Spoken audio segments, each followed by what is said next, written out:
सबसे पहले वंदना आंटी का शुक्राना जो सबको संगत को बुलाया, सारे परिवार का बहुत बहुत बधाई कि गुरुजी ने बुलाया सबको। जय गुरुजी। तो मैं गुरुजी के साथ 2020 में 22 नवंबर 2020 में जुड़ी। मैं भी ऐसे सत्संग में गई गुरुजी के, और मेरा बड़ा मन था कि मैं भी गुरुजी की सेवा करूं। मैंने कभी सेवा नहीं की गुरुजी की, तो मैं बड़े मंदिर आती थी, बोलती थी गुरुजी मेरे को सेवा करने का मौका दो ताकि मैं भी सेवा करूं और आपकी कृपा बनी रही मुझ पर। तो 22 नवंबर से 2020 में मैं गुरुजी के साथ जुड़ गई, और गुरुजी ने इतनी मुझे सत्संग अटेंड करवाए और इतनी सेवा करने का मौका दिया।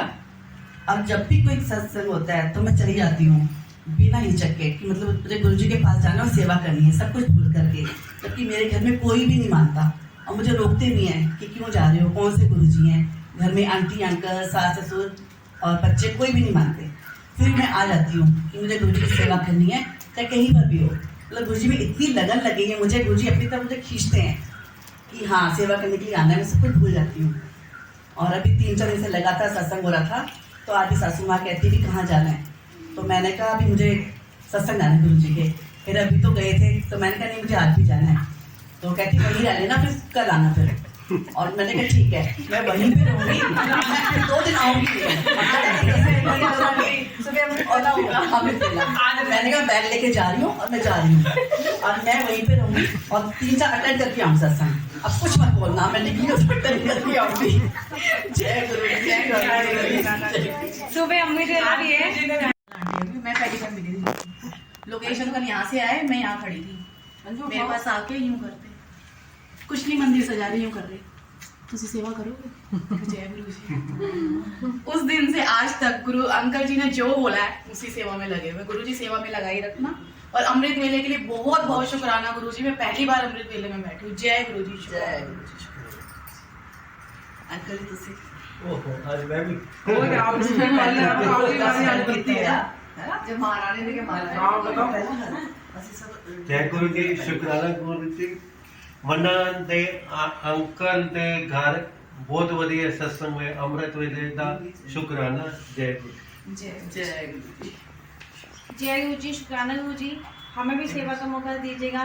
लोकेश अंकल के घर पे हम सेवा करना चाहते हैं। लोकेश अंकल बैठे और ध्यान लगाए, उनका सब परिवार, हम जितने भी हैं सारे, हम सब सेवा करना चाहते हैं उनके घर पे। हम उनको भी एक रिलैक्स हो, मतलब वो ध्यान लगा के बिल्कुल करें वो। हम उनकी नए साल से आएंगे, नए साल पे सेवा करने जाएंगे, उनके घर पे सत्संग होगा और गुरुजी आएंगे, करवाएंगे। गुरुजी के आएंगे। इन्विटेशन आ गया हमारे पास, आगे इन्विटेशन आगे छोटा छोटा हेड ऑफिस छोटा सा और गुरु जी का बोलना चाहूंगी। अभी मार्च में मेरे बेटे का एक्सीडेंट हो गया था, बहुत ज्यादा। ऑफिस से वो आ रहा था, तो एक्सीडेंट ऐसा हुआ था उसकी यहाँ माथे की नस वस मतलब हो गई थी खराब। मैं कपड़े धो रही थी तो उसकी फ्रेंड का फोन आया कि आंटी आपके बेटे का एक्सीडेंट हो गया। मुझे नहीं पता मेरी क्या हालत थी। मेरी बेटी ऑफिस से, हम फटाफट भागे वहाँ पे।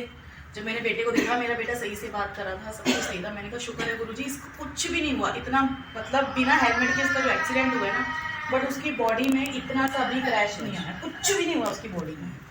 हल्की सी बस यहाँ पे लगी थी, उसमें भी हम लोग डर गए। हमने एक्सरे कराई तो डॉक्टर ने हमें बोला 4 से 5 लाख रुपए लगेंगे, इसका ऑपरेशन होगा, ऑपरेशन के बिना कोई इलाज नहीं। मैंने कहा गुरुजी मैं ऑपरेशन नहीं कराऊंगी बेटे को, एक बार अगर माइंड भूल गया तो कुछ भी हो सकता है, क्योंकि छोटी छोटी नसें होती हैं उसमें।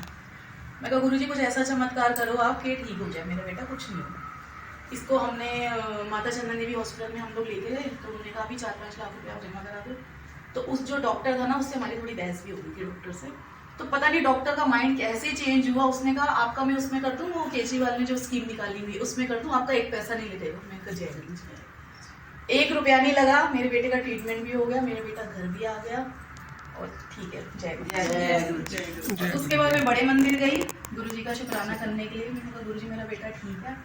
तो मैं बड़े मंदिर में इन लोगों के साथ ही गई थी, सुमन आंटी के साथ। सुमन आंटी तो जाके ऊपर हॉल में बैठ गई लंगर प्रसाद करने के लिए। तो मुझे सेवादार अंकल कह रहे तुम इतने बैठ जाओ, थल्ले नहीं बैठ सकते, कुर्सी पे बैठ जाओ। हाँ जी मैं नीचे नहीं बैठ सकती, उसमें मेरी घुटने को पेड़ को मैं वहाँ पे बैठ गई। और मेरे मन में बस मेरे बेटे का चल रहा था कि गुरुजी बिल्कुल ठीक हो जाए, बिल्कुल भी प्रॉब्लम ना हो उसको। इधर में सेवादार अंकल सामने से आ रहे हैं, कह रहे तो आने कुछ चाहिए था। मैंने कहा नहीं अंकल। कह रहे ले लो। मैंने कहा मैं ये प्रसाद खा लूँ। मैंने कहा मेरे को एकदम से माइंड गया, मैंने कहा मैं बेटे के लिए प्रसाद मिल जाए तो बहुत अच्छी बात है। मैंने कहा मेरे बेटे का कह रहे वो मैंने उन्होंने 10 दिता तो की देना है, कह रहे तुम अपना लंगर प्रसाद करो, और तो आपके बेटे के लिए जो देना उन्होंने बता दिया। अपने आप गुरुजी ने पूरा उसके लिए लंगर प्रसाद पैक करके साथ में जल प्रसाद करके कह रहे बेटे जय गुरुजी, लव यू गुरुजी, 16 तारीख सबने आना है, टाइम का जय गुरुजी। जय गुरुजी। 11 नाला नहीं बोला करो, बड़ा सत्संग है, बड़ा अभी 3-4 दिन पहले मेरे भी घर पर सत्संग था, तो जैसे कि इनवाइट करके जाते हैं आस पड़ोस में, तो मैं भी गई। तो मतलब उन्होंने मेरे मुंह पर ही मना कर दिया कि हम कल नहीं आएंगे क्योंकि हम पेट पे जा रहे हैं। मैंने कहा ठीक है। अब मैं जब हमारे घर सत्संग था तो मेरे हस्बैंड कहने लगे कि अभी तक तो कोई नहीं आया, 3:45 हो गए। फिर आंटी जी को मैंने फोन किया, आंटी जी गली वालों ने तो मना कर दिया कि कोई नहीं आएगा मेरे घर में। तो आंटी जी ने कहा गुरुजी सब देख लेंगे अभी। तो नेक्स्ट डे जब हमारे घर में था 3:45 बजे हमारे घर में कोई भी नहीं था, और आप यकीन मानिए मेरे घर में जितनी संगत आनी थी ना उससे डबल ट्रिपल संगत आई। इतना अच्छा सत्संग हुआ, कैंसिल हो गया उनका जाना कैंसिल हो गया। तो पूरी गली जिन्होंने मना किया था ना उससे भी बुला लिया। तो मैं सुनाने लगती हूँ कि इतनी संगत आई मेरे घर में, मुझे यकीन नहीं। जय गुरु जी।